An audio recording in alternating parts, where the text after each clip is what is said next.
Where did those 50 years go? Welcome back to Still Groovy, the show about good living, hard-won wisdom, and staying hopeful in a broken world. I'm Sunshine, and this is my Marty. Today we're talking about something we have done more times than I can count. Getting in the car with no plan, no map, and absolutely no agenda. Which, if you knew Marty, you would understand is the single hardest thing this man has ever done. And he built a dialysis machine in our basement. The dialysis machine had a schematic. That's my whole point. No schematic is terrifying. The first time we did a real no-plan trip was back in '78. The kids were small. We had about $40 and a thermos of terrible coffee. We pointed the car north out of the city and just went. No phones, obviously. No GPS. A paper map we never unfolded. We ended up in a tiny town in northern Ontario where a church was having a pie social, and they just invited us in. A stranger handed me a slice of Saskatoon berry pie, and I thought, this is what we've been missing. Here's what I want people to understand. Your nervous system does not know the difference between a misturn and a catastrophe, but you do. Biologically, the anxiety response is identical. Elevated cortisol, elevated heart rate. The prefrontal cortex is the part that can say we are fine, this is just Tuesday. Marty, English. Your brain thinks getting lost is dangerous because for 100,000 years, getting lost could get you eaten. It is wrong. You are in a Toyota. We drove our Corolla through 4 provinces one summer in the '90s with 3 kids in the back who could not agree on a single radio station. That trip taught me more about negotiation and conflict resolution than anything I ever saw on the Toronto Stock Exchange, and I saw some things. The rule we eventually made was, every morning someone picks a direction. That is the only plan. Direction, not destination. It sounds too simple, and it works almost perfectly. You still need fuel, water, a general sense of where you are, but a direction is enough to start. Terry and Robbie think this is hilarious, by the way. They cannot conceive of travel without their phones narrating every turn in a calm lady voice.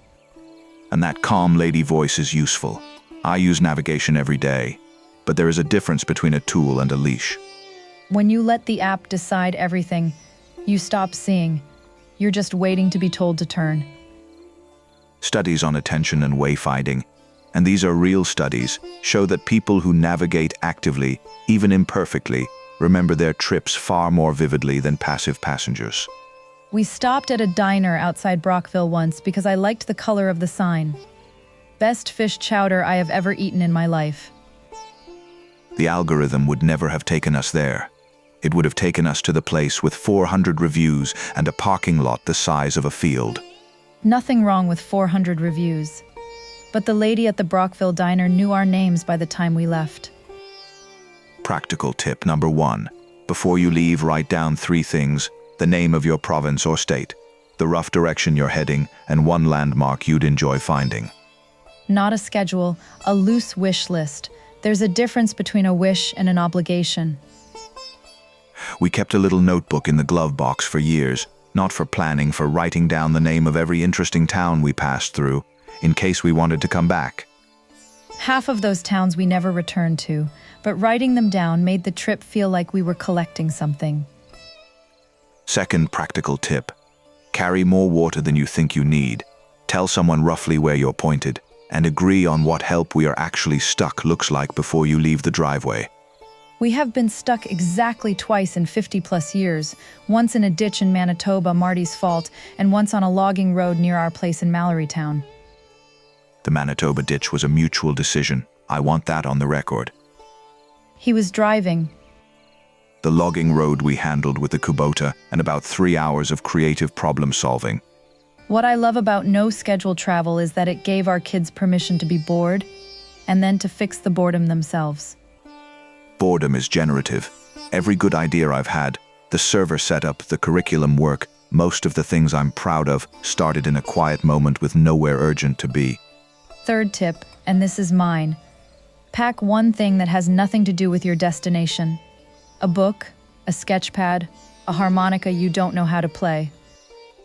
I once brought a paperback on the history of the Erie Canal. Sonny still mentions this. We were driving through New Brunswick. It was interesting. Canals are infrastructure. Infrastructure is everywhere. It was relevant. He read me passages out loud for approximately 4 hours. She remembered every word. I did not. Here is the real thing about no scheduled travel, and I mean this seriously. When you are not racing toward a destination, you are actually present in the vehicle, in the conversation, in the moment. We had more real conversations in cars with nowhere to be than anywhere else. About the kids, about money, about scary health stuff, about what we actually wanted our life to look like. The log home was half planned in a car somewhere on the 401, before we ever found the 33 acres. We didn't know where we'd build it or when. We just knew what it would feel like. And we talked about that for about 200 kilometers.